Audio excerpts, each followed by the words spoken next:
ಈಗ ನಮ್ಮ ಸ್ವರ ಸಂಸ್ಥಾನದ ಹೀರೋಗಳ ಮಹಾ ಹೀರೋನ ವೆಲ್ಕಮ್ ಮಾಡೋಂತ ಸಮಯ.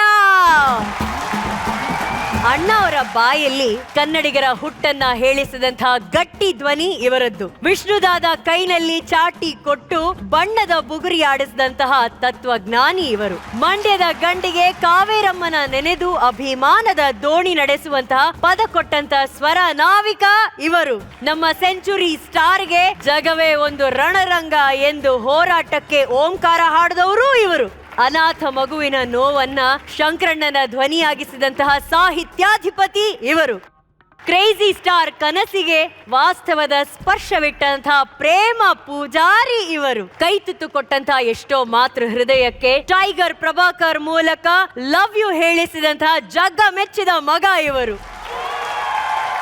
ಪೂಜ್ಯ ಕನ್ನಡಿಗರೇ, ನಿಮ್ಮೆಲ್ಲರ ಪ್ರೀತಿಯ ಚಪ್ಪಾಳೆಯೊಂದಿಗೆ ಸ್ವಾಗತಿಸಿ ಕನ್ನಡದ ಚಂದನವನದ ರಾಗ ಸಾರಥಿ, ಸಂಗೀತ ಲೋಕದ ದೇಸಿ ಧೀಮಂತ, ತಾಯಿ ಭುವನೇಶ್ವರಿಯ ಮಡಿಲಲ್ಲಿ ನಲಿದಾಡುತ್ತಿರುವಂತಹ ಕನ್ನಡದ ಸ್ವರ ಪುತ್ರ, ನಮ್ಮ ನಿಮ್ಮೆಲ್ಲರ ನೆಚ್ಚಿನ ಮಹಾಗುರುಗಳು ನಾದ ಬ್ರಹ್ಮ ಡಾಕ್ಟರ್ ಹಂಸಲೇಖ ಸರ್.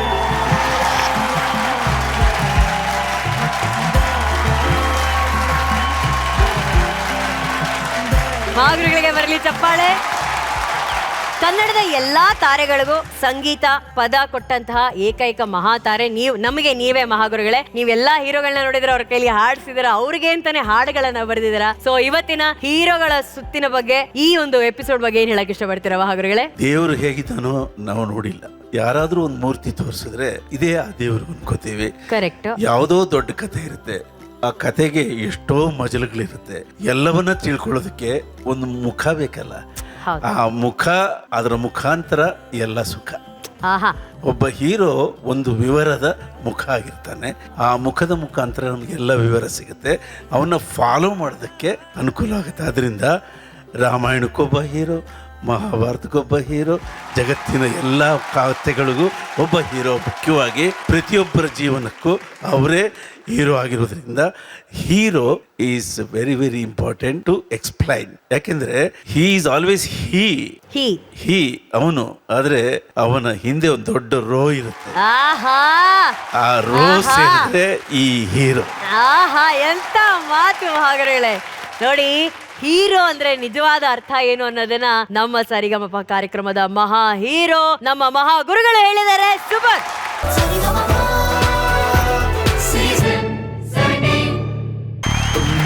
ಹಾಯ್ ಆಶಾ. ಹೇಗಿದ್ದೀರಾ? ಚೆನ್ನಾಗಿದ್ದೀನಿ, ನೀವು ಹೇಗಿದ್ದೀರಾ? ಚೆನ್ನಾಗಿದ್ದೀನಿ. ಯಾಕೆ ಹುಷಾರಿಲ್ವಾ? ಇಲ್ಲ, ಹುಷಾರಿದ್ದು. ಸೊ ನೀವು ಮಾತಾಡ್ಬೇಕಾದ್ರೆ ಇಷ್ಟೇ ಸಾಫ್ಟ್ ಆಗಿ ಮಾತಾಡೋದು. ಚೆನ್ನಾಗಿ ಮಾತಾಡ್ತಾರಲ್ಲ.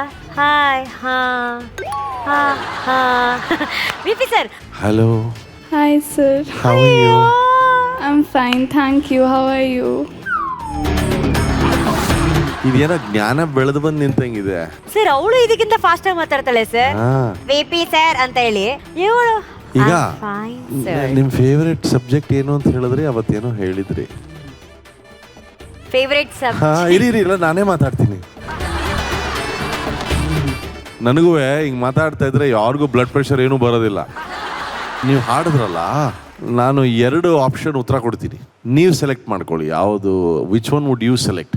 ಆಪ್ಷನ್ ಎ, ಭಾಳ ಚೆನ್ನಾಗಿ ಹಾಡಿದ್ರಿ, is my answer. Option B, ಸಿಕ್ಕಾಪಟ್ಟೆ ಭಯದಲ್ಲಿ ಹಾಡಿದ್ರಿ, ಆದ್ರೆ ಭಾಳ ಚೆನ್ನಾಗಿ ಹಾಡಿದ್ರಿ, ಯಾಕೆ ಭಯ ಇತ್ತು? Option B. ಯಾವ್ದು which one will you choose, A or B? B. Okay, ಈಗ ನೀವೇ ಉತ್ತರ ಕೊಡಿ, ಯಾಕೆ ಅಷ್ಟು ಭಯ ಇತ್ತು? ಸರ್, ನಂಗೆ ಸ್ಟೇಜ್ ಮೇಲೆ ನಿಂದ ಕಾನ್ಫಿಡೆನ್ಸೇ ಬರೋದಿಲ್ಲ. ಕ್ಯೂಟ್. ಅದನ್ನು ಎಷ್ಟು ಆನೆಸ್ಟ್ ಆಗಿ ಹೇಳುತ್ತೆ ಅದು. ಓಕೆ, ಇದು ಒಂದ್ಸತಿ ಟಿವಿಲಿ ಸರಿಗಮಪ ಬರುತ್ತೆ 7:30 ಶನಿವಾರ ಭಾನುವಾರ. ಅದರಲ್ಲಿ ಆಶಾ ಭಟ್ ಅಂತ ಒಂದು ಕಂಟೆಸ್ಟೆಂಟ್ ಇದ್ದಾಳೆ. ಅವಳು ಒಂದ್ಸತಿ ನೋಡು, ಅವಳು ಎಂಥ ಅಮೇಸಿಂಗ್ ಸಿಂಗರ್ ಅನ್ನೋದು ನಿನಗೆ ಗೊತ್ತಾಗತ್ತೆ. ನಿನ್ನಲ್ಲಿರೋ ಟ್ಯಾಲೆಂಟನ್ನ ಅದಕ್ಕೆ ದಿನಾಗ್ಲೂ ಧೈರ್ಯ ಅನ್ನೋ ಗೊಬ್ಬರ ಹಾಕಿ ಅದನ್ನು ಬೆಳೆಸುತ್ತಾಯಿ. ಸೊ ನಿನಗೆ ಅರ್ಥ ಆಯ್ತಲ್ಲ ನಾ ಹೇಳಿದ್ದಲ್ಲ? ಏನು ಹೇಳಿದೆ ಅಂತ ಒಂದೇ ಸಣ್ಣ ವಾಕ್ಯದಲ್ಲಿ ಹೇಳ್ಬಿಡು. ಕಾನ್ಫಿಡೆಂಟ್ ಆಗಿ ಹಾಡಬೇಕು, ಭಯ ಪಡಬಾರ್ದು ಸ್ಟೇಜ್ ಮೇಲೆ. Very good, we are very proud of you. ನಿಮ್ಮನ್ನು ನೋಡಿದ್ರೆ ನಮ್ಮೆಲ್ಲರಿಗೂ ಭಾಳ ಹೆಮ್ಮೆ. ಚೆನ್ನಾಗಿ ಹಾಡು. Thank you sir. Thank you.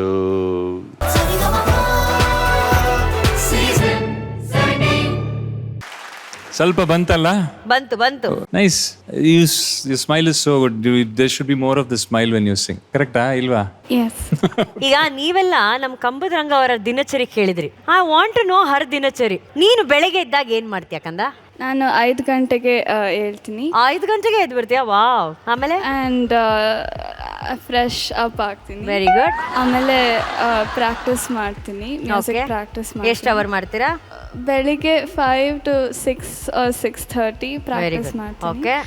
Then ಕಾಲೇಜಿಂದ ಬಂದಾದ್ಮೇಲೆ ಟಿವಿ ನೋಡ್ತೀನಿ. ಟಿವಿಲಿ ಏನ್ ನೋಡ್ತೀರಾ ನೀವು? ಇಂಗ್ಲಿಷ್ ಟಿವಿ ಸೀರಿಯಲ್ಸ್ ನೋಡ್ತೀನಿ. ಇದೇ ಪ್ರಾಬ್ಲಮ್ ಆಗಿರೋದು. What is happen? She is eating too much of peas and burger and pasta. She doesn't know ragi mudde, naati ಕೋಳಿ ಸಾರು. ಬಸ್ಸಾರ್ ಗೊತ್ತಾ? ಬಸ್ಸಾರ್ ಅಂದ್ರೆ ಬೇಸಿಕಲಿ ಮಾರ್ಕೆಟ್ಗೆ ಹೋಗಿ ತರಕಾರಿನ ಶಾಪಿಂಗ್ ಮಾಡು, ಬಸ್ಸಲ್ಲಿ ಟ್ರಾವೆಲ್ ಮಾಡ್ಕೊಂಡು ಬಂದು ಮಾಡೋ ಸಾರು ಇಸ್ ಬಸ್ಸಾರು. ಉಪ್ಸಾರು ಏನಿಲ್ಲ, ಉಪ್ಪು ತುಂಬಿಸಿಟ್ಟಿರ್ತೀವಲ್ಲ ಡಬ್ಬದಲ್ಲಿ, ಅದನ್ನ ತೆಗೆದ್ಬಿಟ್ಟು ಅದ್ರಲ್ಲಿ ಸಾರು ತುಂಬಿಸಿದ್ರೆ ಅದು ಉಪ್ಸಾರು. ಇವತ್ತು ನನ್ನ ಒಂದು ಚಾಲೆಂಜ್ ಏನಂದ್ರೆ, ನಾಳೆನೆ ನಾನು ಫಸ್ಟ್ ಇವರಿಗೆ ಉಪೇಂದ್ರ ಅವ್ರ ಪಿಕ್ಚರ್ ತೋರಿಸ್ಬೇಕು. ಉಪೇಂದ್ರ ಅಥವಾ ಪಿಕ್ಚರ್ ನೋಡಿದ್ರೆ ಪ್ರಪಂಚ ಏನು, ಈ ಪ್ರೀತಿ ಪ್ರೇಮ ಬರೀ ಪುಸ್ತಕದ ಬದನೆಕಾಯಿ. You know Upendra, you know his step, he does this very meaningful for the life. This step has all ಬರೀ ಓಳು, ಜಗತ್ತೆಲ್ಲ ಓಳು. ಯಾವ್ದಾದ್ರು ಸಿನಿಮಾ ನೋಡಿದಿರ ಅವ್ರದ್ದು ನೀವು? ಉಪೇಂದ್ರ ಅವ್ರದ್ದು? Very good. ಆಕೆ ಸಿನಿಮಾಗಳನ್ನೇ ನೋಡಲ್ವಂತೆ. ತಾತ, ಆರ್ ಯು ಫ್ರೀ ಟುಮಾರೋ? ನಾನು ನೀವು ಗೊಂಬೆ, ಜಾಗ್ವಾರ್ ಬರುತ್ತೆ, ಜಾಗ್ವಾರ್ ಅಲ್ಲಿ ಕೂತ್ಕೋತೀವಿ. ಆಕ್ಚುಲಿಗೆ ಇಲ್ಲ, ಆಶಾ ಭಟ್ 3 ಗಂಟೆ ಸಿನಿಮಾ ನೋಡ್ಲಿ ಅಥವಾ 3 ಗಂಟೆ ತಾತನ್ ನೋಡಿದ್ರು ಆಯ್ತು. ಯಾ ಆಕ್ಚುಲಿ ಹೌದು. ನೀವೊಂದು ಕೆಲಸ ಮಾಡಿ, ಇಲ್ಲಿಂದ ಹೋದ್ಮೇಲೆ ತಾತನ ಪಕ್ಕದಲ್ಲೇ ಕೂತ್ಕೊಳ್ಳಿ. ನೆಕ್ಸ್ಟ್ ವೀಕಿಗೆ ನೀವು ಕರೆಕ್ಟ್ ಆಗಿಬಿಡ್ತೀರಾ. ಅಷ್ಟರಲ್ಲಿ ನಾನು ಒಂದು ಉಪೇಂದ್ರ ಪಿಕ್ಚರ್ನ ತೋರಿಸ್ತೀನಿ. ರಿಯಲ್ ಪ್ರಪಂಚ ಏನು ಅಂತ ಗೊತ್ತಾಗತ್ತೆ. I will come back to you. ಗೋಡಾ, ಥ್ಯಾಂಕ್ಸ್. ಈಗ ಮಹಾಗುರುಗಳೇ, ಈ ಮುಗ್ದೆ ಬಗ್ಗೆ ಏನ್ ಹೇಳ್ತೀರಾ? ಪಾಪ ಅದು ಈಗ ತಾನೇ ನಿದ್ದೆಯಿಂದ ಎದ್ದು ಬಂದಿರುವ ಕಾರ್ಟೂನ್ ಸಿಂಡ್ರಲ್ಲ. ಚೆನ್ನಾಗಿ ಆಡ್ತೀಯ ರಚಾ ನೀನು. ನಿನಗೆಲ್ಲ ಗೊತ್ತಾಯ್ತು, ಇವರೆಲ್ಲ ಹೇಳಿದ್ದು ಗೊತ್ತಾಗಿದೆ. ನೀನು ನೋಡಕ್ಕೆ ಬೇಬಿ, ನಿನ್ನ ಅನುಭವ ಮದರ್ ತೆರೆಸಾ ಥರ ಇದೆ. ಟೆನ್ಷನ್ ಇಟ್ಕೊಂಡು ಏನು ಕೆಲಸ ಆಗಲ್ಲ, ಓಕೆನಾ? ಮನಸ್ಸಲ್ಲಿ ಥಿಂಕ್ ಮಾಡು, ಸಂತೋಷವಾಗಿರು, ತಂದೆ ತಾಯಿ ನೆನೆಸ್ಕೋ, ಬಂದು ಹಾಡು ಅಷ್ಟೇ. ಓಕೆ, ನಿನ್ಗೆ ಏನು ಬೇಕು? ಗೋಲ್ಡನ್ ಬಜರ್ ಬೇಕಾ? ಸರಿಗಮ ಪಪ್ಪ ಸಸ ಪಪ್ಪ ಸರಿಗಮ ಪಾ